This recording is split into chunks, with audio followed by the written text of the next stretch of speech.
There we go. Okay. There we go. All right. Is it working over here?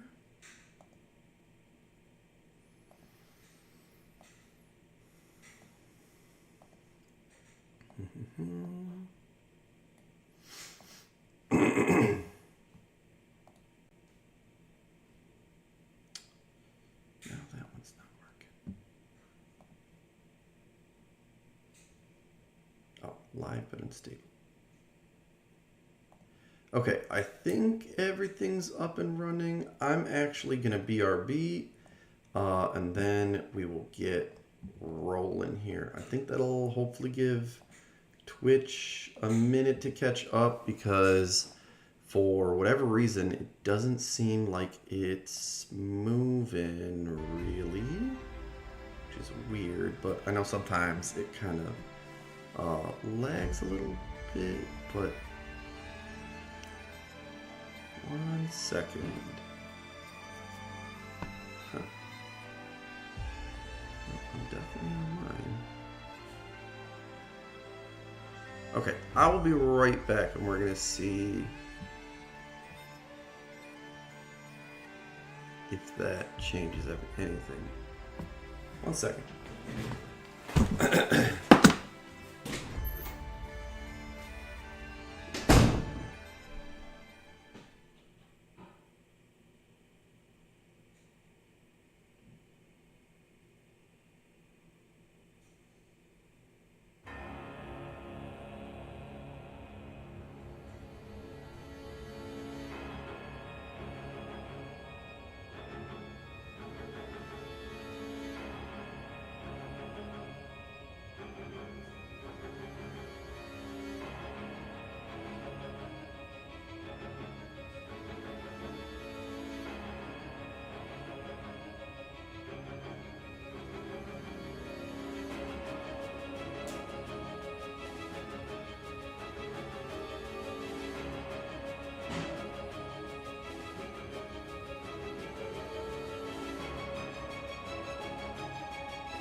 What the heck?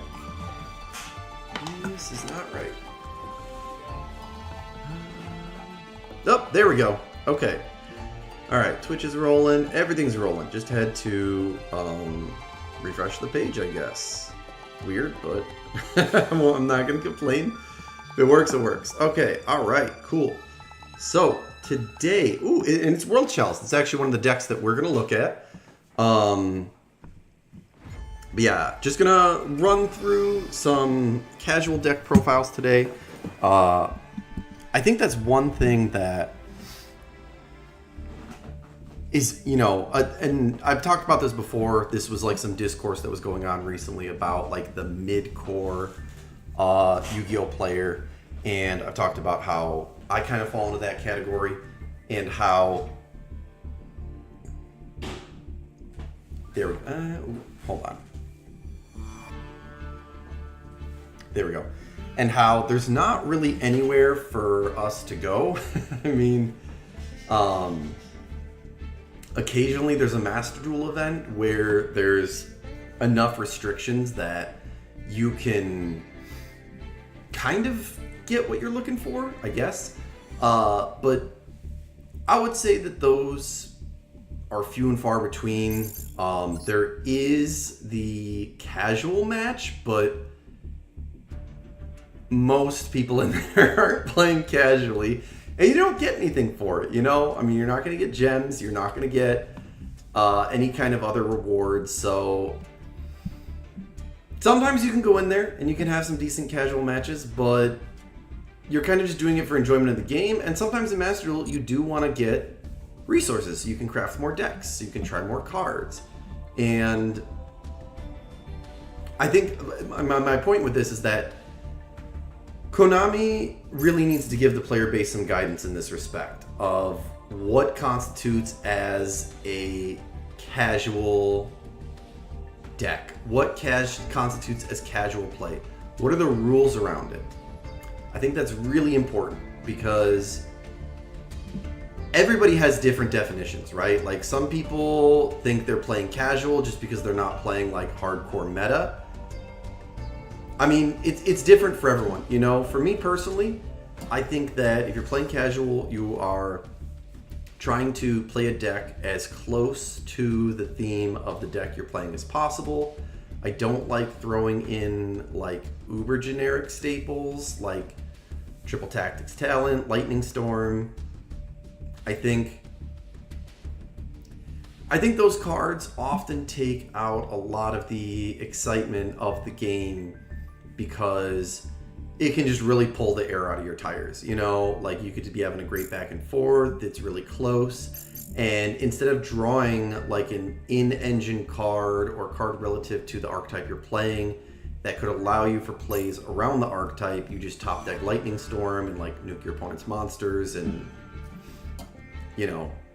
it's just kind of a bummer. Like I think the number of times in the anime when that happened are few and far between, and I understand that the real game is not the same as the anime, but the point is that the anime is designed to be interesting. The duels are designed to be interesting. If the duels were boring, if the duels were just same old, competitive play, I don't think people would really watch the anime. I don't think people would really care about the anime. So there's a reason that they don't do that in that.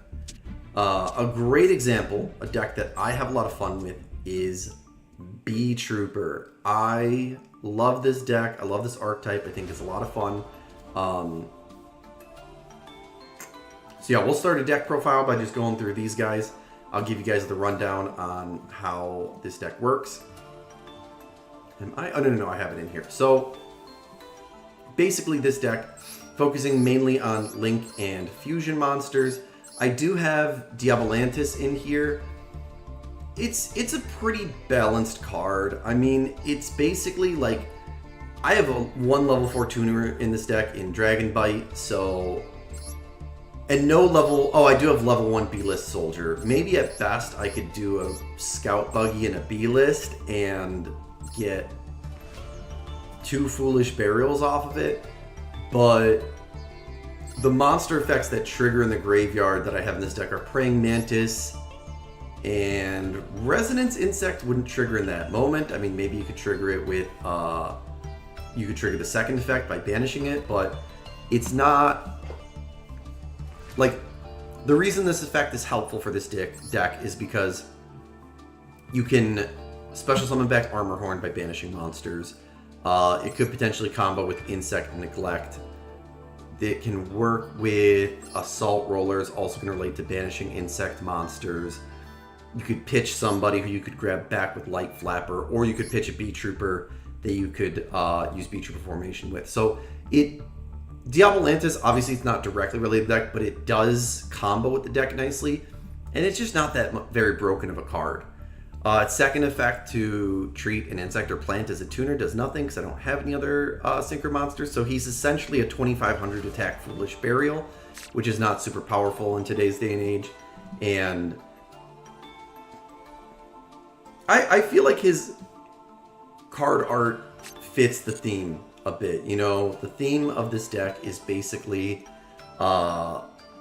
bees/beetles that are sort of like armored, or you know, if you're looking at where is he? Oh, duh, here we go. Cruel Saturnus is just like an insect dude riding a giant beetle.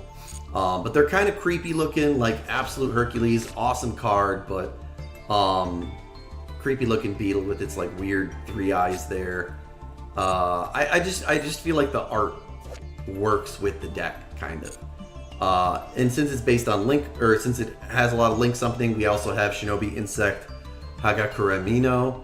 I would say his effect comes in handy occasionally. I could probably use it more with Scout Buggy, who's the main focus of the deck. You're always going to be trying to get Scout Buggy on the field to summon back another Scout Buggy, use them to link off for stuff like Armored Horn, link off into Invincible Atlas. Seraphim Papillion is a great card for this deck. It's also kind of alien looking, and its effect is basically to special summon back the insect from your graveyard.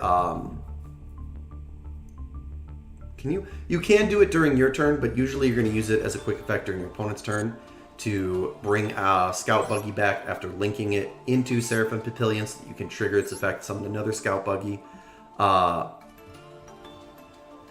But yeah, I mean, it's an interesting thing to me. I think these are basically like the only insect link monsters that relate to one another, because there are basically no other insect link monsters. I mean, let me see here. Hold on. That might be wrong. If there are, they don't fit the theme very well, or they're related to another archetype, so I didn't add them. We want cards that we don't own. Yeah, so there's Ragnarika, there's Traptrix, there's X-Crawler, Great Fly, but he's relative to wind monsters. There is an Insector, Picofalena, and then Crawler and Ragnarika, and that is it. So I guess X-Crawler, or just Crawler in general, they do have links. Insector has 1 link, and Ragnarika has 2. But this is ultimately, this is like another point with themed decks, is that it's possible that splashing in Ragnarika stuff or Insectors could bump the power level of this deck, but I feel like if you're going to do that at that point, it kind of takes away from the fact that you're playing B-Troopers and what this deck is trying to do. This deck is basically a swarm deck. You're trying to swarm the field with insects, and for that reason, well, like I said, Scout Buggy's going to do that.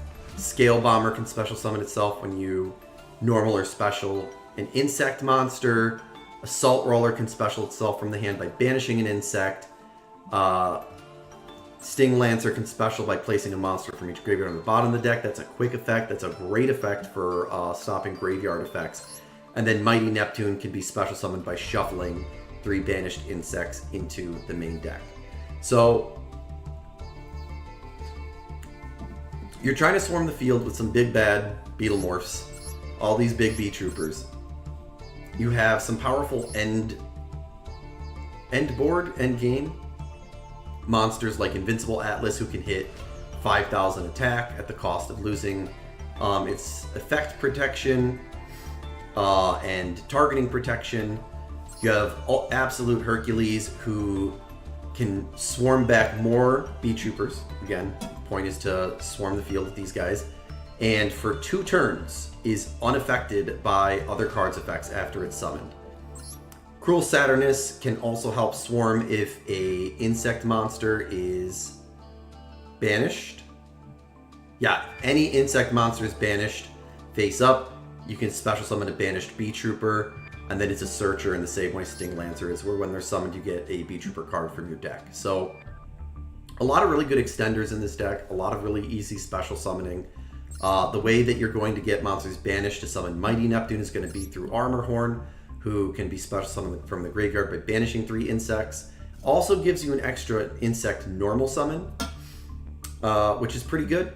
Works really nicely with B-List Soldier because you can go Scout Buggy, special summon a Scout Buggy, link off into Armorhorn, normal summon B-List with Armorhorn, use B-List effect to tribute itself and Armorhorn to draw 2, and then you've got 3 insects in the graveyard to banish and bring Armorhorn back to the field. So that's why we have B-List Soldier in here. Also because Bee Troopers, B-List, like again, Bee Troopers are kind of like, they're bees, they're beetles. I mean, this one's a ladybug, so this one's a moth. They're basically just insects, but yeah, B-List Soldier definitely fits. And then we've got Armored Bee. I did include Humongous Hive Hegemon because his effect helps swarm the field. His attack increase is also related to swarming the field. Resonance Insect is an easy way to search out Sting Lancer, Mighty Neptune, or Hive Hegemon. You could even grab a Light Flapper, who can help you recycle resources, because when it's normal or special, you can add 2 Bee Troopers that are banished or in your graveyard to your hand. And then the final portion of this deck that I think is underrated, and I think normally people would not really care or focus too much on this aspect of it, tokens. The idea behind the Bee Troopers is that they are swarming, you know, they are invading your planet, they're coming in droves. That's why Scout Buggy brings out more of itself. That's why Scale Bomber can be summoned when you summon another Bee Trooper, because they're just coming out in droves. Assault Roller, when it's blown up, lets you add more Bee Troopers from your deck to your hand. It's just like, you know, swarming with the cavalry, basically. And there are some Bee Trooper spells and traps like Descent, Formation, and Squad that are going to give you Bee Trooper tokens. Descent will just create a Bee Trooper token, and then if you have an insect with 3k or more attack, you can destroy a spell or trap. Pretty solid effect there. Formation will summon a token every time a Bee Trooper is destroyed. And then Squad lets you tribute a Bee Trooper to summon Bee Trooper tokens for every 1,000 original attack that monster had. It's one of the reasons that we included Praying Mantis in here, because Praying Mantis is going to put tokens on the field. And tokens actually have some fun support in today's day and age. I'm not going to say good support, because I understand that it's not good, but it's fun. It's really fun. We've got Token Sunday, where you can destroy as many tokens as you control to blow up cards in your opponent's field, potentially destroying anywhere from 1 to 5 cards on your opponent's field, which is awesome. And then we've also got Token Stampede, which gives tokens 1,000 attack, stops them from being destroyed in battle. I have had a lot of fun with this and Bee Trooper tokens and Heavy Bee Trooper Mighty Neptune. The tokens are going to survive. I mean, the Bee Trooper tokens will be 2k monsters that are indestructible by battle when you've got Token Stampede on the field. But then Mighty Neptune, too. We'll just keep boosting them and boosting them, because at the end of the turn, another insect can gain 1,000 attack. And it's really funny because, I mean, your opponent can end up wasting cards destroying your tokens with card effects when there's other cards that maybe they prefer to destroy. They can, you know, in some cases just blow up Token Stampede. But it's just a fun, silly, fun combo. Some of the other spells and traps we have in here are Verdant Sanctuary to continue gaining more insect monsters to swarm the field with. Insect Neglect for some defense. Its effect also pairs really well with Cruel Saturnus because you banish an insect to negate an attack, and then Cruel Saturnus can special summon a banished Bee Trooper when that happens. Multiplication of Ants for tokens to relate to Token Sunday and Stampede. Multiplication of Ants can also be a 1-card Armorhorn, so that's pretty good. And then obviously the fusion spell is going to be Beat Trooper Landing. You really only need one of this card because it's searchable by a lot of stuff like Sting Lancer. I guess not by Cruel Saturnus because you're going to need it to summon him, but Sting Lancer can search this card out, and you can banish insects from your graveyard to add it back to your hand. So it's basically reusable. Other cards we have in here, we've got Lair Wire, also banishes an insect to relate to Cruel Saturnus and Mighty Neptune to destroy a monster. 3 of a Kind. This card's really hard to pull off, but it's a lot of fun. We've got 3 Assault Roller, 3 Scale Bomber, 3 Scout Buggy. Scout Buggy makes 2 of itself off the bat. And if you can get 3 of them on the field, you can blow up 3 of your opponent's cards. We've got Cynet Regression. It's a really good card to pair with Armor Horn, because on the summon of Armor Horn, you can blow up a card and draw 1 card. Makes up for the fact that Armor Horn is pretty weak. It's basically his pure purpose is just to turn into Invincible Atlas. And then we also have Cynet Cascade, allowing you to continue plays with Link summons. If you haven't used a Scout Buggy effect that turn and you're able to summon it through Cynet Cascade, you can trigger its effect. So it's pretty solid. It can also be good for just bringing back material for Cruel Saturnus. Bringing back a B-list soldier to tribute for its own effect. So there's a lot of uses for this. And then finally, really good Beat Trooper Spell Trap, Beat Trooper Fly and Sting. Negates a monster effect while you control a Beat Trooper monster. And then if you control an insect with 3k or more attack, you can banish an insect from the graveyard to set it and use it again. It's basically like a trap thing of, well, I guess I shouldn't say that. It does have Scale Bomber in the artwork, but it also has Sting Lancer too. Really cool card art. I do like that. But Scale Bomber, haven't covered this, but is really nice. When your opponent activates a monster effect, you can basically tribute it or another insect, including a token, which can be really handy to blow up the monster who activated its effect. So this can be some really nice disruption on your opponent's turn. But yeah, I mean, that's basically how all these cards flow together. You're swarming the field with insects, you're utilizing certain niche token effects, and you are trying to link and fusion off into bigger monsters who have really solid protection like Absolute Hercules and Invincible Atlas, or can continue to help you storm the field. I mean, Invincible Atlas can too, because it can special summon Beat Troopers from the deck, or just ending the game with their massive 4k attack. You can go up to 5k Invincible Atlas. This is the kind of deck where, again, I know that there's better meta options for sure. Let's turn off our filters here. I mean, if we're looking at like ultra rare spell trap cards, we could do Raigeki. We could do, honestly, well, no, Ties of the Brethren wouldn't work because it's type and attribute. And nobody plays that card anyways. Most people don't play Raigeki either, but I mean, we could be doing like a Triple Tactics Talent. We could be doing, whatchamacallit, Forbidden Droplet, We could be running Solemn. We could be running Imperm. But this deck is at 40 cards, okay? And in order to make room to put those cards in, we would have to take some of these really fun cards out, Armored Beat has been surprisingly helpful before, and I feel its art, it fits very well into the Beat Trooper archetype. Maybe for Imperm, we'd have to take out like a Token Stampede or a Token Sunday, but these cards are just fun to play. They might not be the best, but they can create really interesting game states. They can put your opponent in interesting situations. And sometimes it's funny to just see how people react to these cards when they don't see them coming, when they're not ready for them. And for me, in my opinion, that's what Yu-Gi-Oh! Is all about. That's what I like doing when I'm playing this game. That's the way that I have fun playing this game. And, my goal on this channel is to show you guys, tons and tons of duels that end up working out that way. So I am going to show you guys a duel that I just had earlier today that I thought was a pretty good time. But give me 1 second. I will be right back again. Sorry.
All right. So let's take a look at a replay that I had from just earlier today. This was a really fun deck. I was up against a Skull Servant deck, and actually, you know what? Let's see if we can. Oh, wait a minute. Hold on 1 second. I've actually never seen this far. Oh yeah, there's Master, and then there's Tier 5. So sorry. It was. Yeah, it had to be this one because it's like the only one that I won today. I guess I won one earlier today, but here, let's look at the opponent's deck.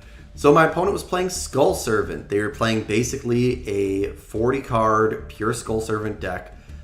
This definitely works because you have a lot of cards like Unizombie, White Baking, White Prince, who are going to mill cards from your deck.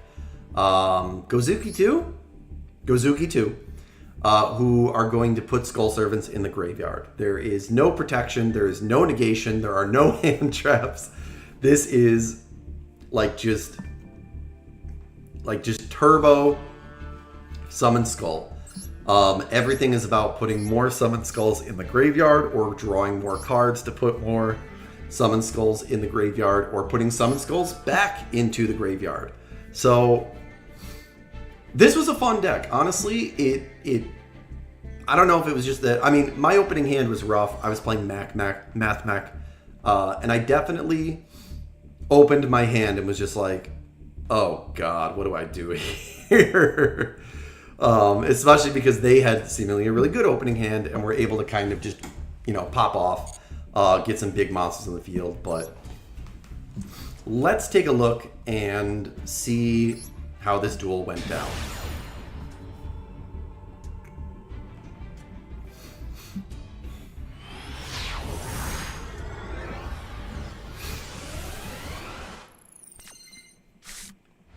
Alright, so I went second.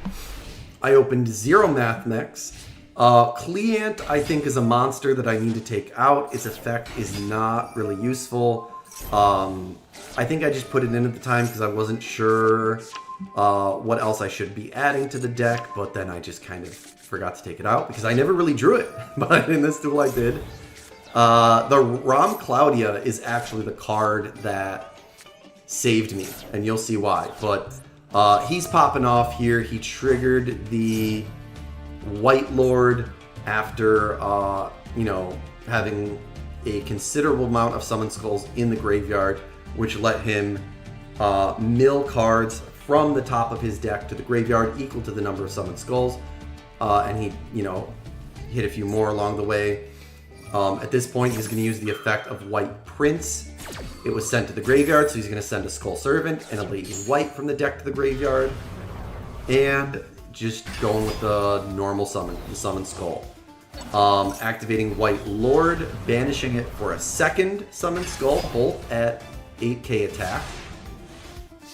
And this is the scary thing about the Summon Skull, the white deck, is that one direct attack from these guys cooks me. I'm done.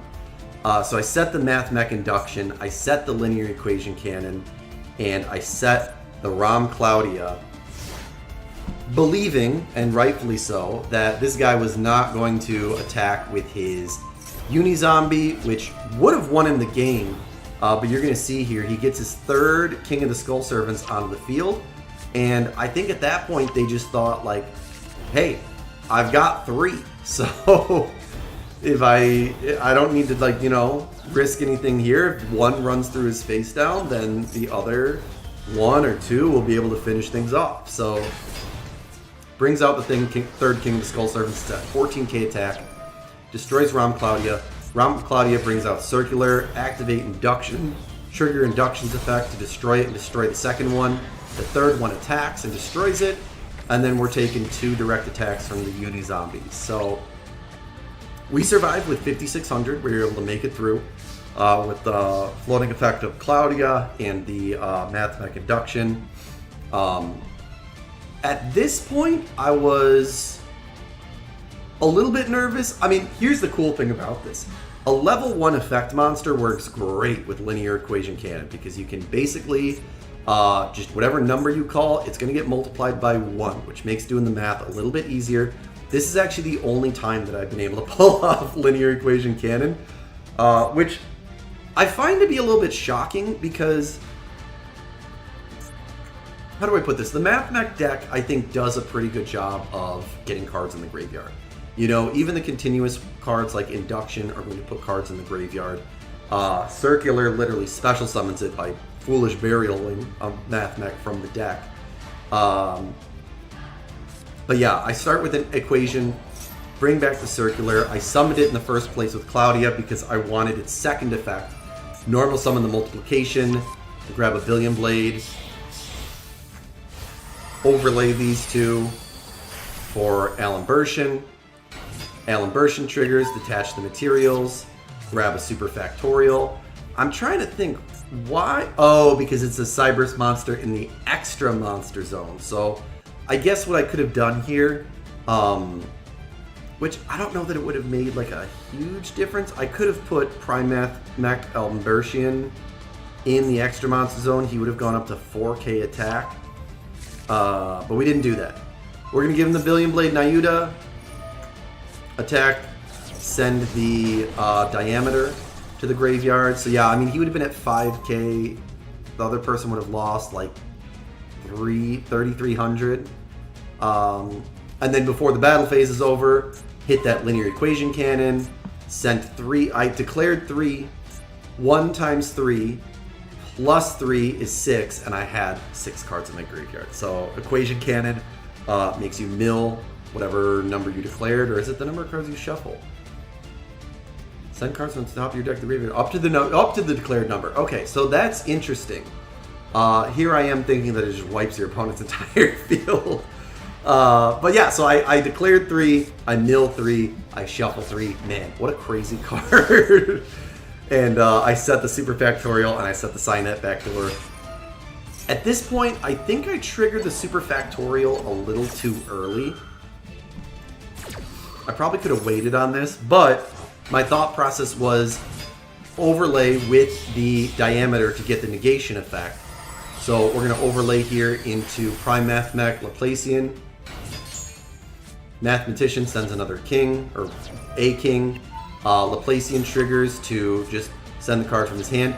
And believe it or not, it was good that I did not send the Mathematician. Well,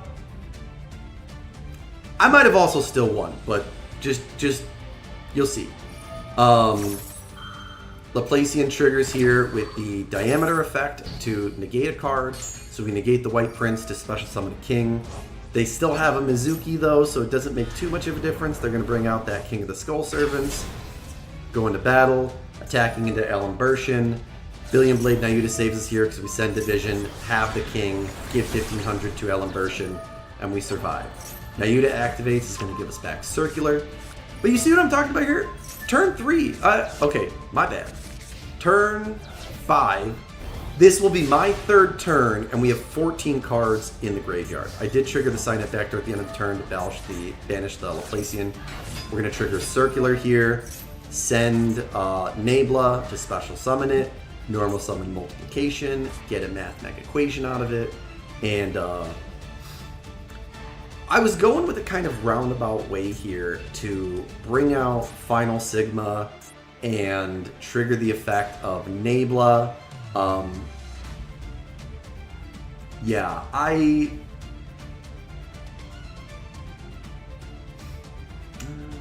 sorry, I just wanted to read something real quick. I never really use Nabla's effect too much. I guess it can be useful, but in most cases, if you get Final Sigma out, you put it in the extra monster zone, and you give it Billion Blade Nayuta. You can send a multiplication from your deck, put it at 7k attack. It's inflicting double battle damage. Anything with... Hold on one second. Anything... You would need to have a monster with over 3k attack on the field and full life points to be able to survive. So there's not really ever a situation normally where you would need to use Nabla's effect to let the monster in the extra monster zone attack twice when he's sent to the graveyard. So I wanted to go a roundabout way to make that happen. I was sweating a little bit because every step of this combo, I'm sitting here and I'm like, is this the right move? Is this how I should do it? Am I about to goof here? Because you mess up once at one point and the whole thing falls apart. You know, big old tower of cards. But hey, you know what? That's one of the reasons we play Yu-Gi-Oh! It's for exciting moments like that. So, anyways, I was able to get the Nebula on the field. How did I do that again?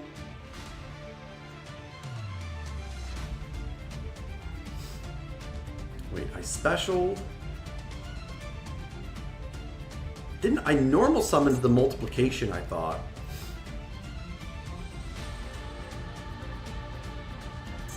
I'm tweaking. I don't know. I summoned him onto the field. I got the Nebula on the field.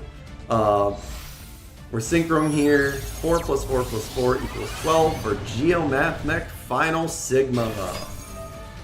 Nebula activates. Division activates. Multiplication activates. So we're doubling Geomathmech's attack. We're having the King of the Skull Servants. We're giving Final Sigma 2 attacks here. Addition's giving it another, so it's at 7k. We attack the King of the Skull Servants because I just wanted to beat over the King of the Skull Servants, okay? Dude was pulling up with 14k King of the Skull Servants triplicate. I wanted to make a point here and say, nah, dude, I don't care how big your Skull Servants are. I don't care how high you get their attack. Mathmech's coming for you. Geomathmech Final Sigma can be a big boy too, okay? That's one thing Mathmech is known for, is just putting this big old boy on the field who's immune to card effects and does double battle damage. So I attacked the King of the Skull Servants. Of course, they're going to use this effect to banish Skull Servants, summon it back. He's got 11k attack. And thank God that they still had that Mathematician on the field. I think I could have still attacked directly with Laplacian from being summoned from Signet Backdoor. I don't know if it would have been enough.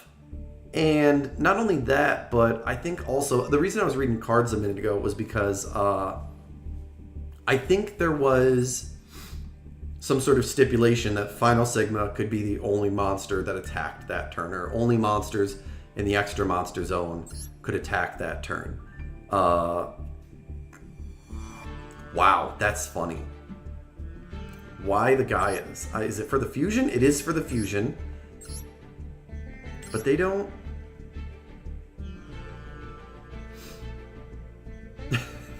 Am I crazy here? They don't have any way to fusion summon the Gaia fusions. Oh no, Ultimate Fusion will not do that for you, buddy. Rush recklessly too? Yikes. Okay, hey. This is a great learning moment here, okay? We're talking about what casual play consists of. This deck is, without a doubt, without question, casual play. Would I play this deck in casual gameplay, in casual gameplay setting?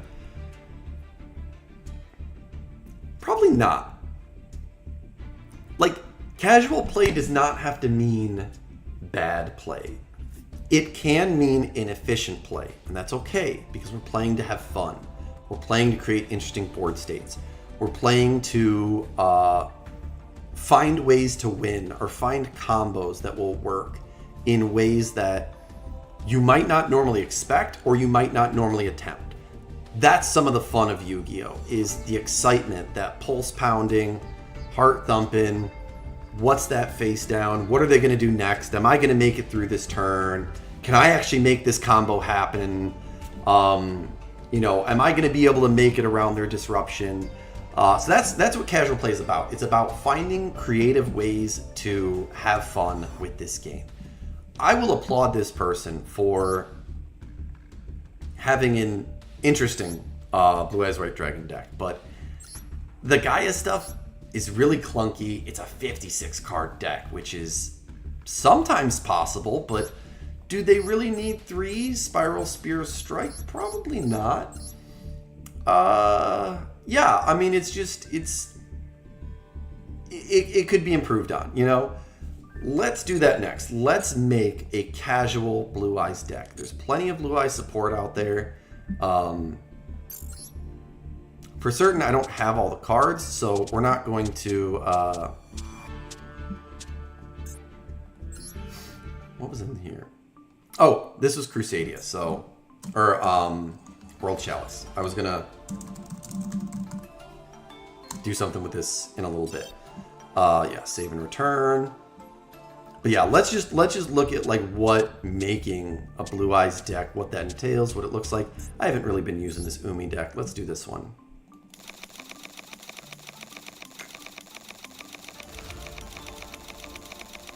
All right. Whoops. Blue. The blue cheese white dragon deck. Blue Eyes. There we go. And let's show cards that we don't own. Okay. Obviously, without a doubt, you are going to need 3 copies of Blue Eyes White Dragon. I believe we're also going to need 3 copies of Blue Eyes Alternative Dragon for a certain fusion monster. Blue Eyes Abyss Dragon is a, let's see, during the end phase, later.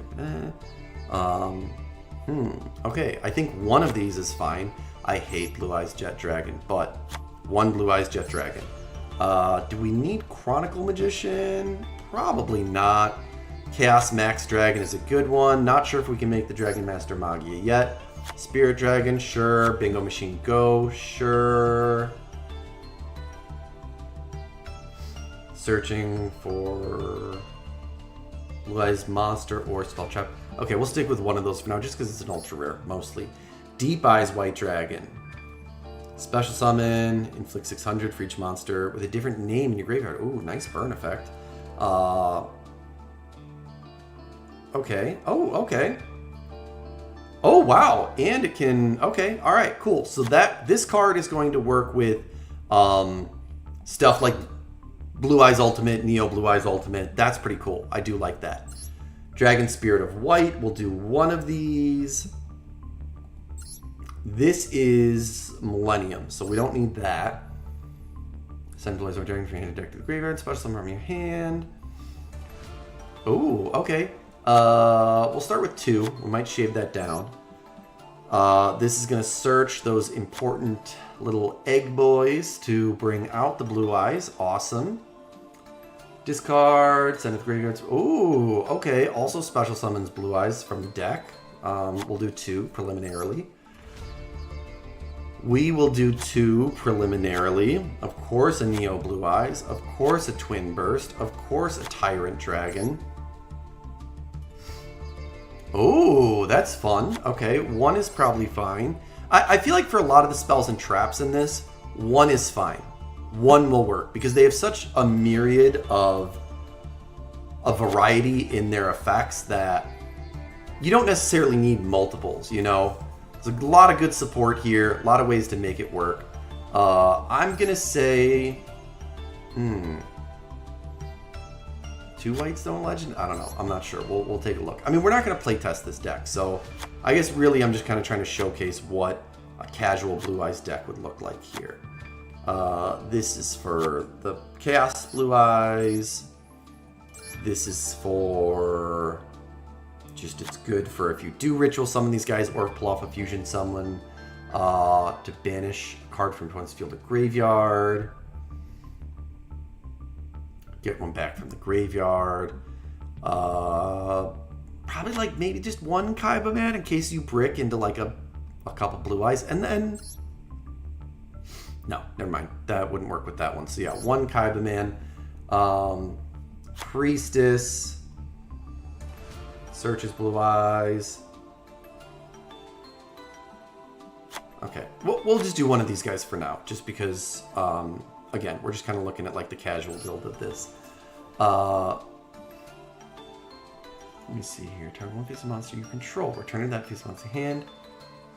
Special monster from hand. Other. Okay. Makes sense. I understand what's going on with this, but probably one of that would be fine. Ultimate Fusion, you're going to want like 3, I would think. Just because you have quite a few fusion monsters. Burst Stream of Destruction is not great, but it's fun. Oh, never mind. I thought it had a restriction on them having less attack. So, yeah, I mean, this is a fun card. It's like a Raigeki. It's just all monsters. Face up, face down. Don't matter. They go kaboom. If you do not control a Beacon of White, you have 3 more Blaze monsters in the graveyard. Target one of them. Special summon it. Gaze effects. Equip with this card. Banish when leaves the field. Any number of Blue Eyes monster graveyard. Ooh, okay, that's pretty cool. Imagine putting that on like a Blue Eyes Ultimate Dragon. It gets 3 attacks. That's pretty cool.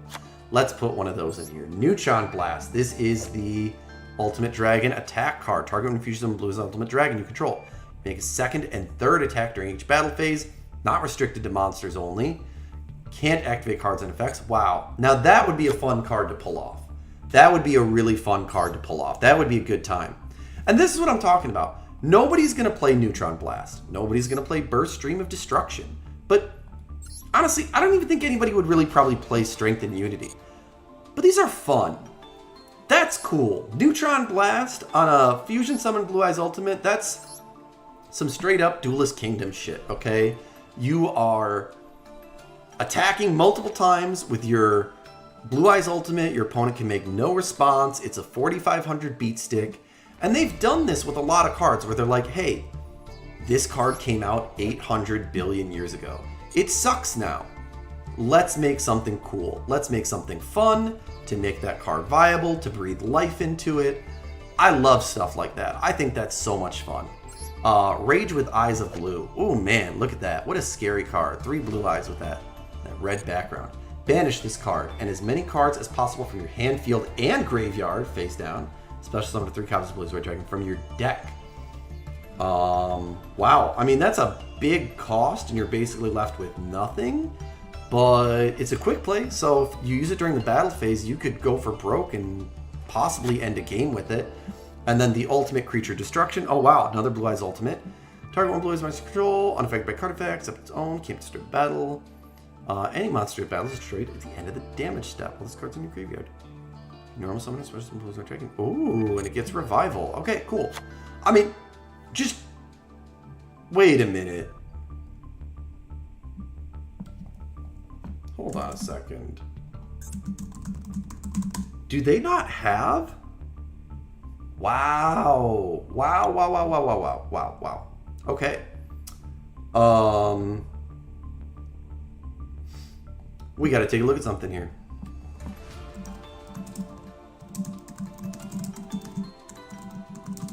Why is this card not in the game?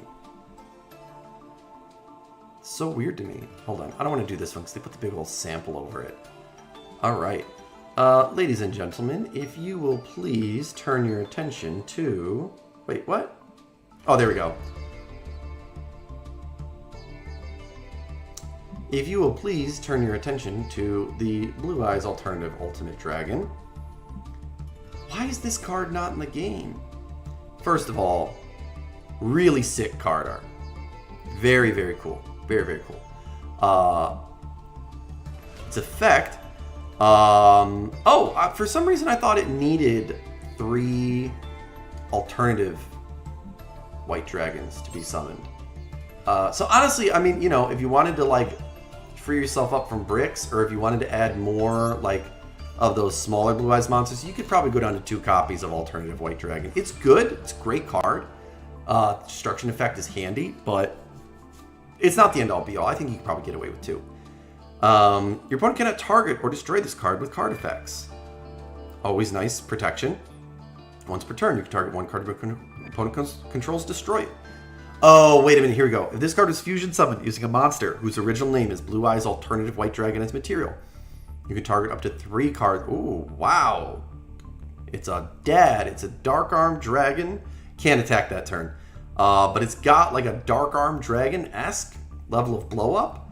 But you only need to use 1 Blue Eyes Alternative White Dragon. So, yeah, I still stand by that. 2 copies works out. But yeah, so casual Blue Eyes, you know? Basically, it's just the Blue Eyes relative support. There's like, of course, there's dragon-centric cards. Hold on, let me switch back to Master Duel. There's dragon-centric cards that like support this deck that you are more than welcome to add. It doesn't need to be pure Blue Eyes, you know? That's a little bit silly. I think the point of casual play is just like, you know, I mean, like, dude, if you're making a Blue Eyes deck, focus on Blue Eyes, you know? I don't need to be throwing in an FGD just because it's like a good fusion monster, you know? Because if I'm focusing on bringing out FGD, I mean, I guess it wouldn't be too hard. You kind of just splash in a Dragon's Mirror, but even still, like if I'm going to go that route, maybe I'm pulling out FGD when I could be instead pulling out like a Neo Blue Eyes Ultimate Dragon or a Blue Eyes Ultimate Dragon and then hitting them with the Neutron Blast. Yu-Gi-Oh! Is a game of consistency, and there's always going to be a way to get to some of these cards faster and easier and better. I understand that. I understand that completely. I just think that there's other fun ways to do things. I think there's other things that you can do that are just exciting and interesting and have some life to them. So that's the way that I like to build decks in Master Duel. And just in general, you know, that's how I like to build decks. One thing I want to take a look at here, as you know, we're talking about casual decks, we're doing some deck profiles. I did recently do a live stream where I tried to play that horrendous Summoner, Summoner / Empowered. Oh, that was truly painful. I would love it if that deck worked, but it was hot garbage. And somebody here, Pirate God 23, when they commented on my video, the actual worst deck ever, and they said World Chalice. And I asked, I said, you mean World Chalice is the worst deck ever? And they said, maybe, I'm probably just playing it bad though. I can't get it going. I did say, that was 6 days ago, so that was last Sunday. I was supposed to stream it on Thursday, but some other stuff came up, and I didn't end up streaming it. But I want to show you guys the deck that I built for it now, and show you what's going on with that. Because it actually is a pretty fun deck. I played a little bit. I found it to be pretty interesting. It was definitely a fun deck to play. Discard changes in return. Let's take a look. World Chalice. All right. So this deck revolves around several normal monsters. These three normal monsters, backed by the World Chalice, crowned by the World Chalice, chosen by the World Chalice. Fun lore behind these guys. I did really enjoy the story mode of the World Legacy storyline. I wish Konami would do more stuff like that. Like, I think at this point, I think we could get like the full Visa Starfrost storyline. That would be a cool one to focus on. We're dangerously close to getting the full Diabell Star storyline. But there are a few World Chalice effect monsters. We got World Chalice Guard Dragon, Lee the World Chalice Fairy, World Legacy World Chalice, and then because there are some cards that affect World Legacy cards, we have the Key, the Shield, and the Crown. Now, the reason that I went with these three is because the Key is related to Crowned by the World Chalice. So that's why I included that one. These guys are supposed to be like defenders of the World Legacy stuff, so that's why we have World Shield, or kind of defenders. I think they're protecting the World Chalice. I'm a little rusty on the lore, but they're supposed to be good guys, so is Shield, right? And then Crown just seemed like the least evil of the other World Legacy cards, so I was struggling with my reasoning on that. I'm not gonna lie. The other World Legacy cards, I mean, here, hold on. Let's just let's take a look here. So we got Lance. For some reason, I didn't feel like Lance was gonna fit. Wand, I think, is like evil, or it's a part of the evil plot. Arc, I think, was also like part of the evil plot. We could have gone Armor, but Armor, I think, relates more to the Crawlers because of the effect it has for when a monster's flip summoned. You're not flip summoning this deck, so we went without it. But anyways, the point of this deck, beyond the lore, is all the World Chalice monsters have, including Guard Dragon, have Link monster versions that are like upgrades of their initial forms. Ib is going to be the upgraded version of Crowned. Imduk is going to be the upgraded version of Guard Dragon. Aurum is going to be the upgraded of Chosen. And then Ningirisu is going to be the upgraded of Beckon. So the entire point of this deck is that you are linking into these extra deck monsters. Oh, that's spam? Yeah, that's spam. Can I ban this? I'm not going to worry about it. Anywho, so yeah, what happens is usually start with Imduk. Imduk is going to let you normal summon an extra World Legacy monster. He's the only Link 1. You have to use a normal monster for it. From Imduk, from his extra normal summon, you could do Lee, who when it's normal or special will give you another World Chalice monster from the deck to the hand. Or you can go into Guard Dragon, who has a grave effect to bring back materials. Link off into Aurum, because the Link arrows are really important here. You are 100% of the time going to go into Aurum to start. You could potentially go into Lib because it has that diagonal arrow, but honestly, it's the leftmost arrow that works better with Lib, the World Key Blade Master, who is not a World Chalice monster, but again, is like an alternate upgrade of Crowned. It's basically crowned by the World Chalice using the World Key as like a weapon, combination of them. So that's why we went with her. So once you get Aurum on the field, Imduk's effect is going to trigger. All the Link monsters have an effect where they're sent from the field to the graveyard. You can special summon a World Chalice from your hand. This is how you're going to keep getting these normal monsters onto the field who don't have any effects. So you're going to just keep special summoning them and linking off. Let's say that you... Oh! That's no bueno, Biochu. What are you playing? What's your deck for this tournament? Quick pause to talk with our only chatter and see what they got going on for their Yu-Gi-Oh tournament. Yeah, I just found a card shop recently that does locals, and I was thinking of playing Magic-Key at that event. Wow, okay. That's interesting. I guess it makes it tough, though, because you don't know if other people are changing, too. If they are, you swapping out your deck to match what people are playing might not always go so well. What decks are you thinking to play? And do you know what other people are going to be playing?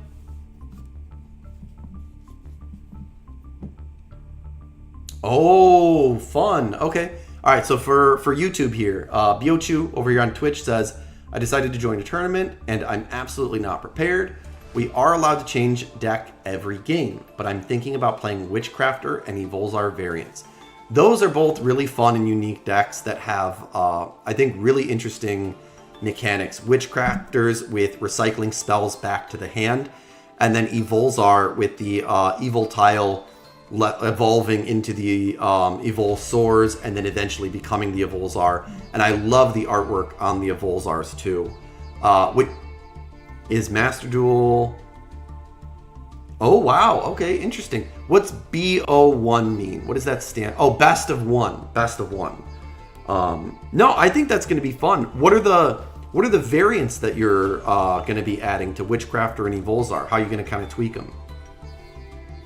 Curious about that.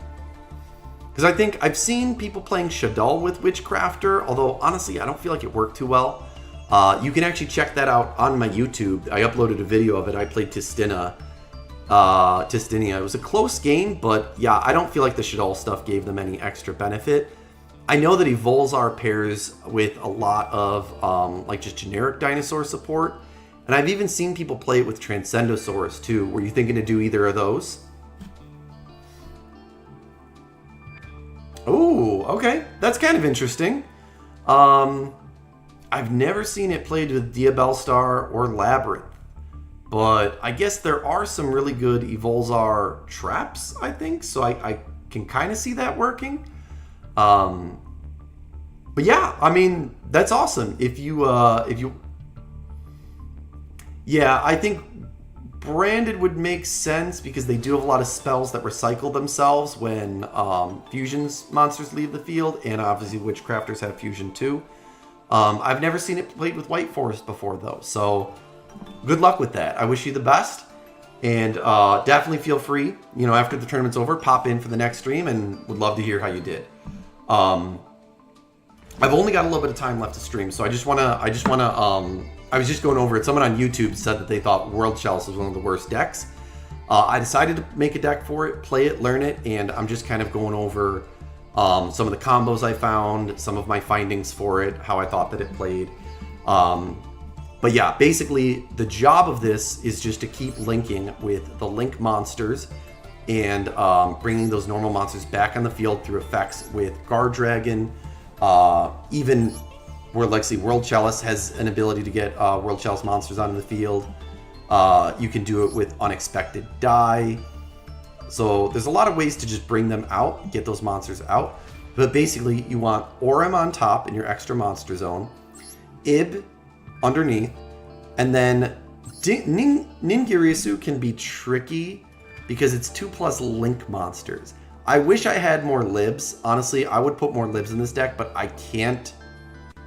I don't have the tokens for it. I mean, you can see right now I got 7 secret rare tokens, so that's not going to work.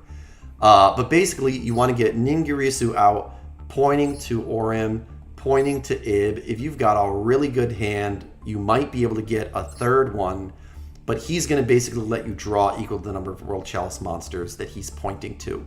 And that triggers when he's summoned. So if you send the link monsters to the graveyard to bring out Ningirsu, I keep saying Ningirsu. Yes, their effects will still trigger to bring World Chalice monsters onto the field, and you can put them in the zones that Ningirsu points to. But if it's always going to activate as a later chain link, and it's not going to give you the draws off of Ningirsu. So that's just an important thing to keep in mind. Because this is a casual deck, I did include some World Legacy cards that relate to the story of the World Chalice monsters. We've got Succession, which can bring back monsters for more link summons. We've got World Legacy's Heart, which will get World Chalice monsters from the graveyard into hand, which is helpful for, again, just special summoning them back when the link monsters are sent to the graveyard. Offers protection for link monsters as well. Discovery is specifically a World Chalice field spell, giving them a 300-point boost. And then if it is, if you lose a World Chalice monster, you can get a World Chalice monster from the graveyard. We've got World Legacy's Corruption. This is Ibli turning evil and kind of like taking the power from the Mech Knights and the World Chalice monsters, which, if a link monster is destroyed by battle or opponent's card effect, leaves the field by opponent's card effect, you can special summon a World Legacy from the deck. So you could bring out Crown, Shield, Chalice, although you won't get its first effect to send an extra monster, special summon monster from the extra deck to the graveyard. Oh, you won't get its second effect either, but you can use its third effect, and it could just act as a nice shield or just extra link material. So it's not the worst thing ever. Then we've got World Legacy Clash. This is when the crawler monsters come out. Literally the only reason we added it is just because it's related to the World Chalice storyline. We've got Landmark, which is World Legacy only, but you can banish a World Legacy monster to special summon monsters from the graveyard. So again, get more link materials back. Great for getting rid of a special summon Chalice, which would be useless. Globe, which can let you draw 2 cards. We have tons of World Legacy cards here, so a lot of options with Globe to shuffle back to draw 2. We've got Awakens, which is good for escaping targeting, escaping effects to pull off quick link summon. Struggle. This one is a little bit tricky to pull off. I will say, between Lib, Ib, and Ningirsu, you can get like a good amount of co-links going, like up to 3. So you can destroy quite a few cards with that. Regression is just for destruction, getting more cards in the hand to bring out with the World Chalice link monsters, easy destruction. World Legacy Sorrow also can be tricky to activate because you got to have that co-link going on, but again, it's part of the lore. And then Ultimate Offering. This really helps avoid the normal monster bricking, because you can get 3 normal summons in the turn, which helps a lot, especially with a lot of cards like Lee that can recycle back into your hand, or cards like World Legacy's Heart, which can recycle World Chalice monsters back to the hand. Do have a little bit of normal monster support in Symbols of Duty. Faustian Bargain is always fun for monster removal, and Common Charity just to get some draws out of it. The only outliers in the X deck we have Ib, the World Chalice Justicar, who is related to the World Chalice, and then we've got World Chalice Guard Dragon Almarduk, who's also a World Chalice monster. So yeah, it's handy because, I mean, again, this is a casual deck. This is meant for casual play. It's not for competitive play. But I think one thing this deck struggles with is sometimes you're getting these... Yeah, I mean, yeah, it's, again, this is not for competitive play. This is not for tournaments. I would never recommend taking this deck into competitive tournament play. But a lot of times what happens with this deck is you either... You get the World Chalice monsters back into the hand, but you can't get them out onto the field. Or you might kind of brick with them in the hand because you're limited to 1 normal summon, so you can't just drop them the way you'd want. So Ultimate, giving you 3 normal summons set in the turn is awesome. It helps a lot with World Chalice too, because you can tribute summon it. This is great disruption during the opponent's turn, because it has to be tribute summoned to send a monster special summon from the X deck to the graveyard. And it has to be normal summon set to special summon 2 World Chalice monsters from your deck. This effect can really hurt. If you have a World Chalice on the field, your opponent's got to figure out a way to deal with it before they can start summoning from the extra deck. And even if you don't get to trigger its first effect, destroying it means that you are going to get 2 World Chalice monsters from the deck. So without further ado, let's take this into solo mode, and I'll kind of walk through some of these combos, show how some of them work. Let's take a look at the story mode. Let's go up against... Let's do some B-Trooper. I was talking about B-Trooper earlier. We're going to go with Duel 4, though, because I know the Duel 5 on this one... oh my god. It has DNA Surgery with Super Poly for Absolute Hercules. That sucks. Getting hit with that sucks. That's not fun. That's super not fun. That's like the least fun you could ever have playing Yu-Gi-Oh!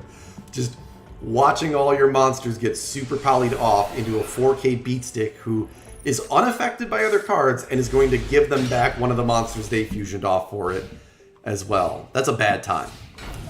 So we are going to play against this one, which hopefully is a little bit easier. Alright, so... kicking it off with Unexpected Die, obviously. Let's bring out Chosen by the World Chalice. We're going to link off Chosen for Imduk.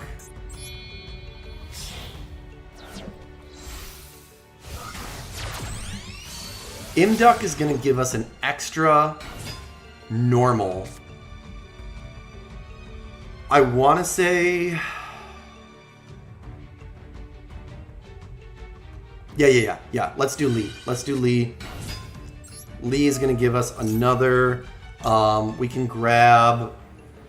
Let's do... You know what? Let's do the World Legacy here. World Chalice. We're going to link off again. Like I said, first monster we're going into is always Oram. Another reason we have the World Legacy monsters is because Oram is going to gain attack based on the number of World Legacies in the graveyard. Imduk's going to trigger here because he was sent to the grave. We're going to bring out the Guard Dragon. Yes, Nightmare is related to World Dragon. The lore behind it is that Lee poses as like a friend, you know, as like a helper, a guide to Beckoned, Crowned, and Chosen. Tricks them into thinking that they are helping with the like the issue of the World Legacy artifacts, has them fight against the Mech Knights, who are designed to combat people who would, you know, challenge them or try and steal like the World Legacy artifacts. Lee ends up being evil. Lee turns on them and becomes Nightmare Corruptor Iblee. Yes, exactly. Yeah, they're all they're all incarnations of Lee, I believe. You know, it's all the same. It's all the same woman. It's all the same creature. Just kind of growing and evolving. And there's a spell card in here that, if I can get it out, I'll show you. Coming up in a minute. Ooh, why do I have another normal summon?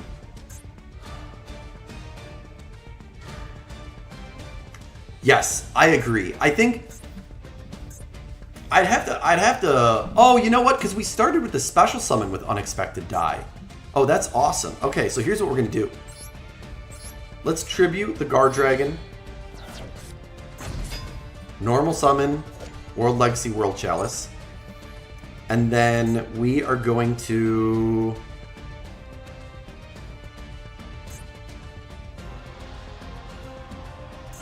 Yeah. Okay. This is the move here. Because we need Auram in the extra monster zone. It's important. Tribute it. Bring out... Oh, that's once per turn. Alright, so we're going to basically do Chosen. Yeah, there are... I think the only fusion monster in this archetype is World Chalice Guard Dragon Almarduke. So it's... Lee's effect, I think, is a... Yeah, that's a once per turn too. So let's go with the normal monsters here. Let's do Crowned. Whoops. Hold on, we're not taking Lee. Let's do Crowned and let's do Beckon. Boom. Boom. Yeah, I want to say that Almarduke is the only fusion monster in the entire storyline. And I think the reason they didn't make it a fusion monster is because it's supposed to be showing that she's like progressing through different stages of evolution rather than combining to create something. Let's see, 1 second here. World Chalice just DCR. Add a World Legacy card from your deck to your hand. Oh, for sure. All right. Let's do Ib here. 3 + 2.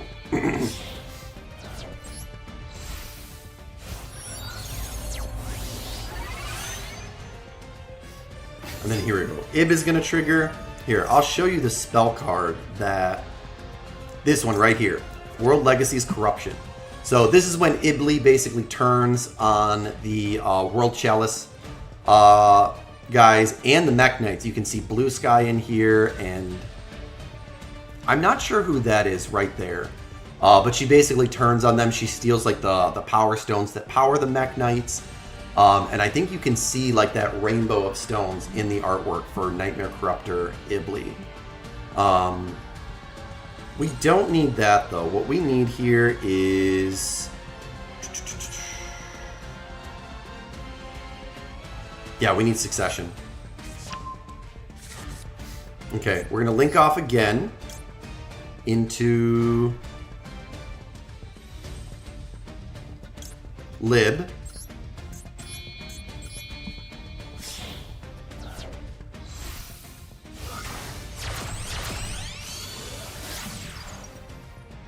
And then Ib is going to trigger. We're going to take a World Chalice from the deck. Oh, from the graveyard?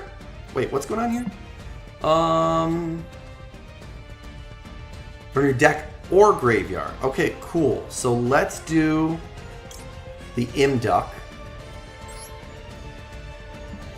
This is going to be important. Trigger Lib for Succession. Sucks not keeping Lib on the field because that effect triggering every turn can be really good. Are we limited? Oh, I already had Succession. Oh, I'm dumb. Okay, that could have been better, but still okay. We have Guard Dragon's effect. We're not done here. We're not done here. Trigger Guard Dragon. Bring out Beckon. Put him right here. Activate Succession. This could have gone better. I kind of screwed up. But it's okay. We'll make it work. Boom. Into Crowned. I think if I grabbed a different card, we probably could have gone into... or we could have gotten 3 World Chalice monsters out here pointing to each other. But let's do Ib, the World Chalice Priestess. And then last but not least, we're going to go into Ningirsu. Treat Blade as 2 materials. Imduk. There we go. And then boom. Ningirsu is going to give us +2. Oh, I thought that was a hard once per turn. I could have played that better. Yeah, we'll definitely do that. Get rid of this thing. We might be able to OTK here.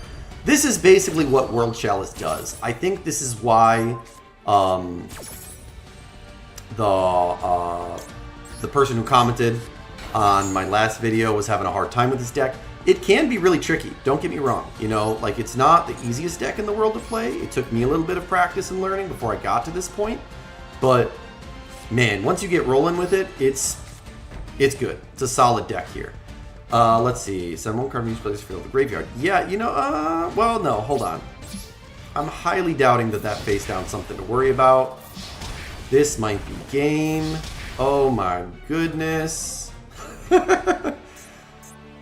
Yeah, we couldn't have won it without having the Beckoned by the World Chalice on the field, but still, I mean, this deck is spicy when it can go off uninterrupted. There's a lot of combos, there's a lot of lines of things you can do.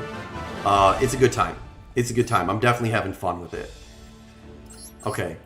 Let's try a different deck to go up against here. Who would be... I'm trying to think of, like, a good matchup. Maybe... I never play against UA. Let's just try it. Let's just try it. UA's not bad. I just don't find it to be very exciting. That's all.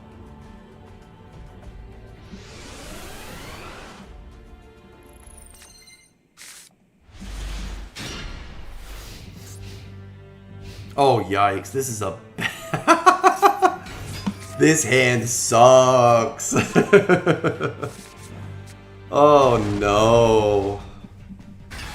I mean, for sure we can use Landmark. But still, big ouchie.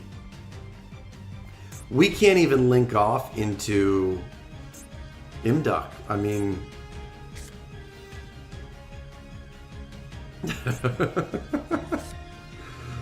Oh no. Alright, I think this has to be done. I'm gonna take so much damage, but we need the normal monster. And we're gonna end it there.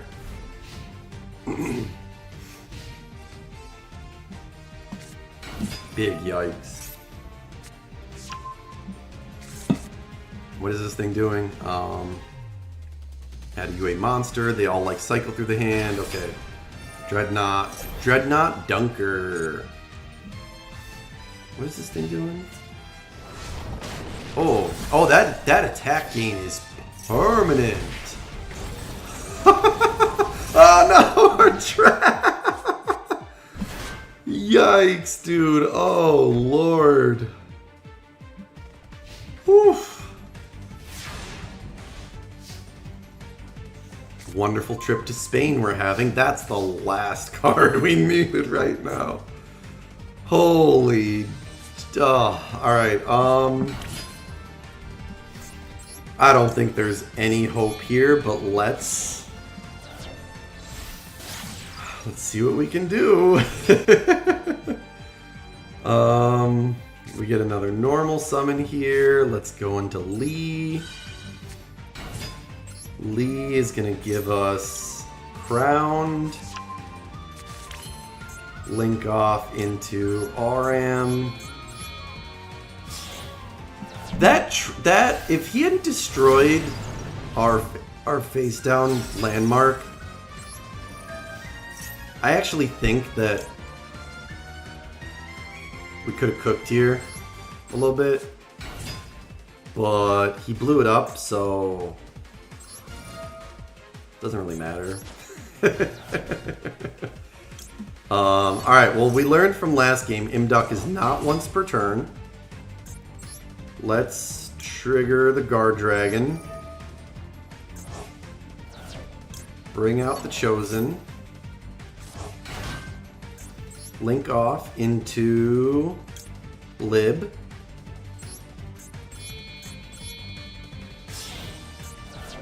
Oh man, but we don't have any War Legacy cards in the graveyard, so... Well, here, I guess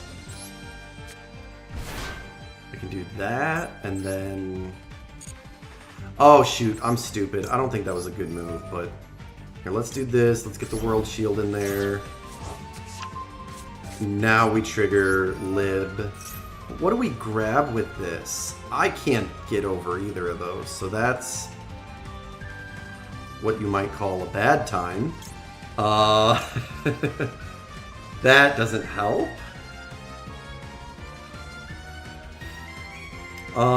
That could be useful, but probably not right now.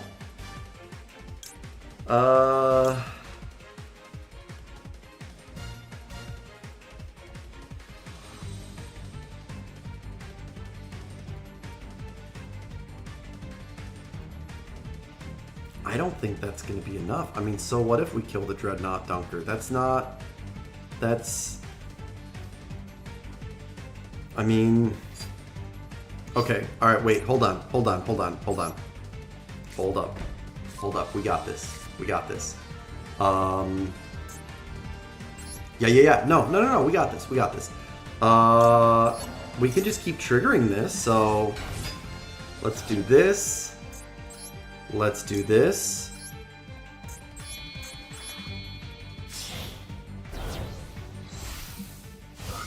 Just gonna go here.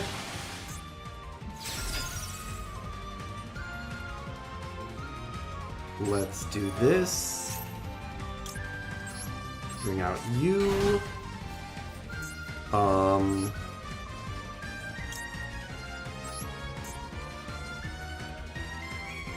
Yep. Okay. Put him right there. Okay. A lot of combo lines in this deck. Yeah, I'm sitting here and I'm like, there's no way, but it does a pretty good job of recycling resources, getting you to just link. Here we go. We're going into Ningirsu. Ningirsu's going to give us a draw 2. We are going to trigger Imduk. We are going to trigger lib. Does this... Hold on a second. Does this, even if this card leaves the field... Boo! Boo! No. We hate that. You hate to see it, folks. No. Cool. So, get rid of the Dreadnought Donkey Boy. He's too big. He's too stocky. Let's do Lee, even though we already used the effect this turn. Ooh! Wow! Okay, wait a minute. I swear I've done that before, and it didn't work that way. But apparently it works that way, so that's cool. We don't even need to go into Almarduk yet. Yeah, let's activate this. And... I do feel that this is worth it. Let's trigger Ningirsu. Let's get rid of the Lee. Oh, I get to pick. It's my choice. I'm definitely getting rid of whatever that is. Yeah, I didn't know what it was. I didn't need to know. Whoa.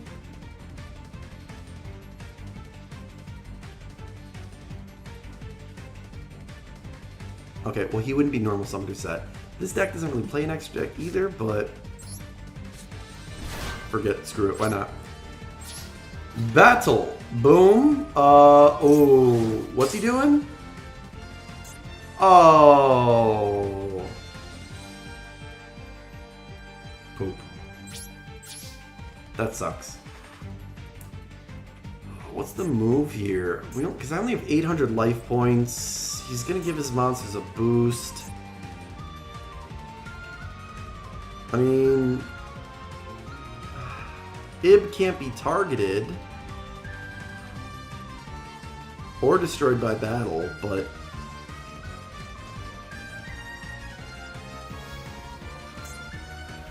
2100 attack just doesn't feel like enough. Wait a minute. Is Ningirsu, is that a quick effect? it's not, but it's once per turn.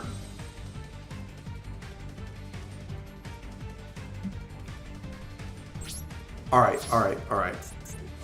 This might have been the wrong move here, but can I do it? Can I do the Ningirsu? Can I do an Ningirsu boy thing? Oh, there's the playmaker. Let me do it. Let me do it. You're not gonna let me do it, are you? It's not on my turn. It's not on your turn, is it?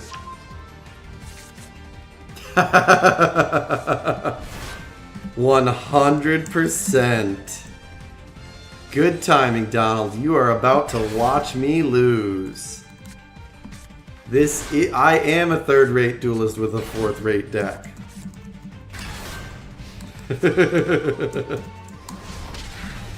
Oh, baby. There it goes. Oh, man. I should have summoned the Almarduke. I don't know that it would have made that much of a difference because I think the Playmaker could have attacked over it.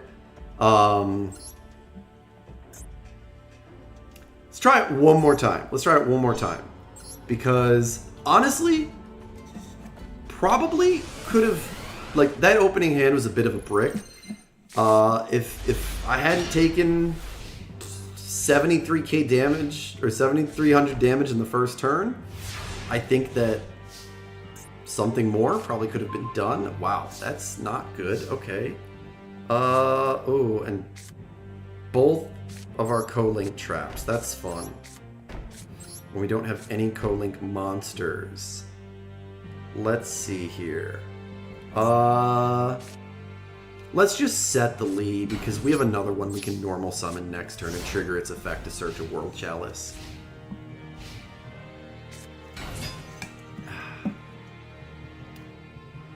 What is that? Goki. Oh, he's playing Goki. I hate Goki. This deck is so stupid. I know it's not meta anymore, but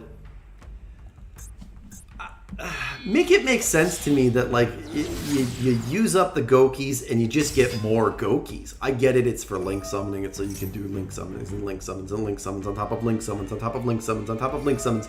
But like, how does that relate to them being like wrestler monsters? I hate Goki. He's about to do Goki things to my butt and I don't like it. He's about to Goki the hell out of me. It's a bad time. It's about to be a real bad time. I just want to make it through to my turn to trigger the ultimate for 3 normal summons. That's all I want. Just leave me with 1,100 life points and I will cook. I don't know if that's going to happen. Okay, he's going into Heal Ogre. He's got 4 link arrows on the field. Whoa. Oh. It works for his monsters too. He has a co-link on the field. We could destroy his spell trap. This is the AI. Yeah, same. I haven't seen Goki in for, well, it's okay, it's an AI deck. So yeah, of course it's, it's always going to be Goki. But yeah, I don't really see anybody play Goki anymore. When I do, it's just so annoying though, because you're sitting there for forever just watching them just amass a million resources as they play cards, and it's just like, all right, cool, dude. You somehow the cost of sending monsters to the graveyard gives you more cards. Sending monsters to the graveyard as material for link summons gives you more cards. Like, I would be fine with it if some of the Gokis did it, but I think every Goki does it, and it's just really annoying in that respect. Okay, that's a good draw. First things first, let's do it. It's ultimate time. Here we go. This is what it looks like when I'm feeding my dog. It looks exactly like this. My dog looks exactly like this. My hand looks exactly like this. It's all bony and grubby, and I'm just squeezing out that last drop of goodness to feed her. I will not. I'm guessing it's something bad, in which case I'm in agreement because yes, screw Goki. I'm not gonna ask what it means. All right. With Ib, we definitely grab World Legacy, World Chalice. And here's the great thing about having those 3 normal summons from Ultimate. I probably should have started with Beckon, but it doesn't even matter because we have 3 normal summons. So I can just... There's number 2. Yeah. And here's number 3. And then we are going to go into Almarduke. Or not Almarduke, this is Imduk. 1, Imduk, the World Chalice Dragon. No, why would I do that? No. Don't trick me like that, Master Duel. Don't trick me like that. It's once per turn. So sad. Okay, but that's fine. You know... You know what sucks about this? We don't have enough World Chalice monsters in the hand. Like, we still have a World Chalice normal summon left. Imduk's going to go to the graveyard, and we don't have a monster to pull out with the effect. We'll get 2 more monsters off of World Chalice, but... what do I do here? Maybe, I don't know that this makes too much of a difference, but we're going to try this. We're going to see.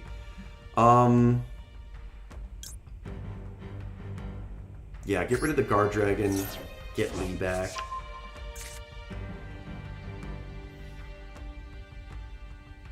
Okay. Here's what's going on in my brain as I'm like calculating, because again, there's paths here, like there's things we can do, but it's a long road ahead. I'm thinking I haven't used this effect from Imduk yet. I'm going to create a situation where I can get more World Legacy monsters into my hand and get Imduk back on the field, and we're going to trigger this. Okay? So let's special summon Auram.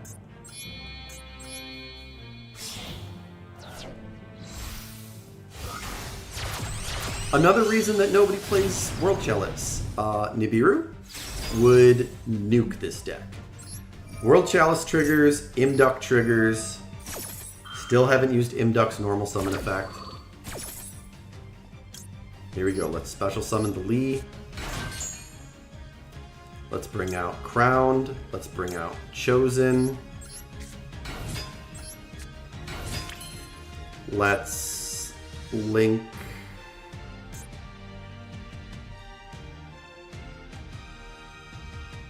Yeah. Okay. All right. Oh, wait a minute. Yeah.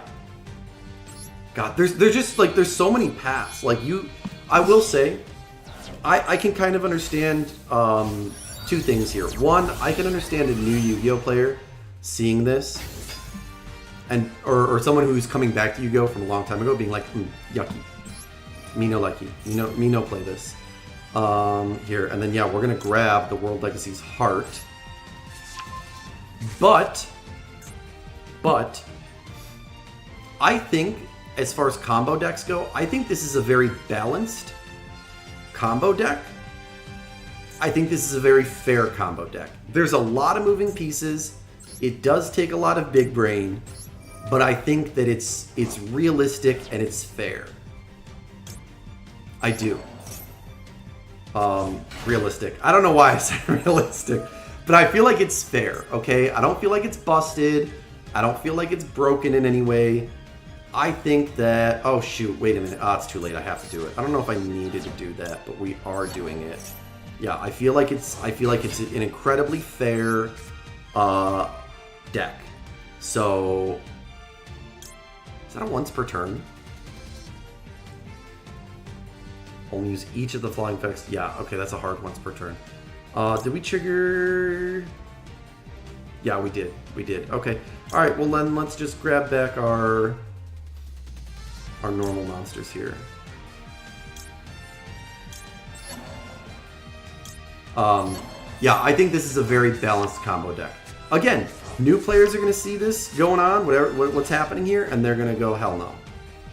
They're going to take one look and they're going to say, absolutely not. They're going to say, this is too crazy, this is too complicated, there's too much happening, I can't keep up, I don't like it. And I understand, and I don't judge them for it, and I can respect that. Me, someone who's been playing Yu-Gi-Oh! For a long time, and understands this stuff and can come up with these combos, I'm having fun with it.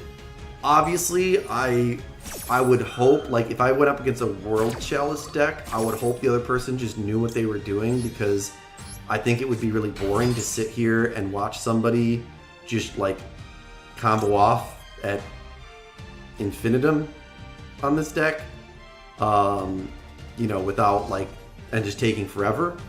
But I think that, I think it is pretty cool. So, Mr. I think is the guy who said that this is the worst deck, Pirate King something something.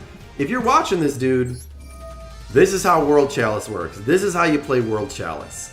What do we grab here? Let's go with the field spell.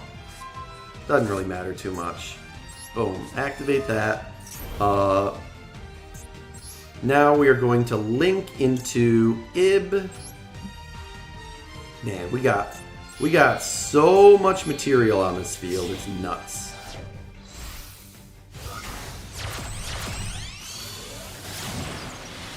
Boom. Also, if I played this better, was there a way to get Ningirsu with pointing to... No, because this zone had to be taken because of the link arrows, and he goes up, left, right. So I don't think there was a way to get Ningirsu pointing to 3, but we can still get him pointing to 2, and that's pretty good. So we have to go to Induck here, because we need another link monster for Ningirsu. And then here we go. Let's link off into Ningirsu. Yes.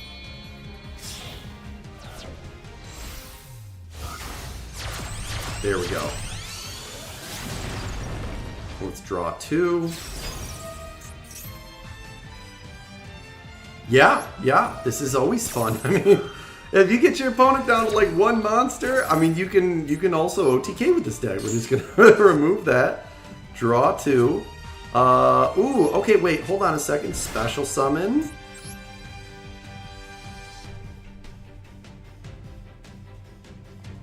No, I mean, no. I mean, 26, 28, 21. That's not enough. That's not enough. 20. It is enough. Jeez.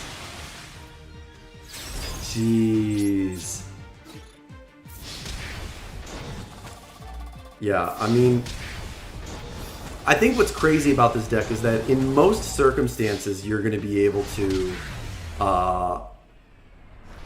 just follow up or just follow through on your combo and get to a point where you can pull it off. The Ultimate Offering was also clutch. Like, that helped a ton. It kind of made it so we didn't have to think too hard. We didn't have to big brain the order that we did things in.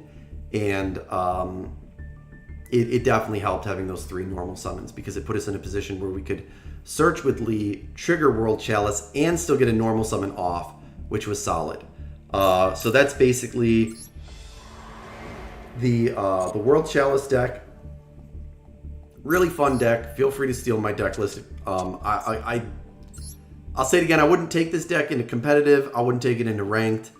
But hey, if you want to mess around, if you want to have some fun against the computer, it's a really cool deck. I never summoned Almarduke, although this card is really fun.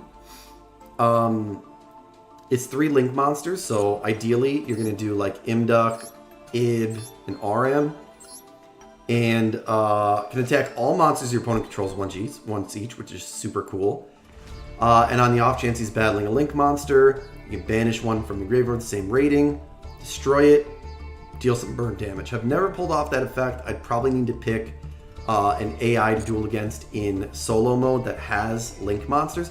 I guess we could have done it against that deck. They were playing Goki, and he had a link 2 out on the field, but yeah, only thing I'd probably change about this deck is I would maybe drop like an Oram and a Ningirsu. Is Ib limited? I would play, I think, just another copy of Lib and another copy of Ib. I don't know that you necessarily need more than 2, but yeah, maybe I'd drop a copy of Ib. I mean, you could drop a copy of any one of these guys and add like 1 more of Ib and 2 more of Lib. But yeah, I think one of the fun things about this deck too is that you can play a lot of like the lore related cards. I think that also makes it really fun, because if you watched the story mode part of the World Legacy story, it is a pretty good story. There's some good lore there. I think it would make a good Animation Chronicle story if they were to continue making them past the Albaz and the Sky Striker series. So yeah, I think that's about all that I've got for today. Starting this Thursday for my next stream, I have a week off of work. I'm going to be making some really cool content. It might be Thursday. More realistically, I'm going to do more streams throughout the week. I think that over the next week, I'll probably just do a couple extra. I will be showcasing a light up cosplay sword that I am designing. I'm going to show you guys what went into making that. The LEDs that I wired to it. Hopefully we'll get to the point where we can paint some of it. That would be really neat. It's basically in the final stages of attachment, so I'm really excited to share that with everybody. Also, hoping to get back to Lethal Company. Been having a hard time getting some crewmates together to play, but I'm going to work on that a little bit next week. We will definitely be doing more Yu-Gi-Oh!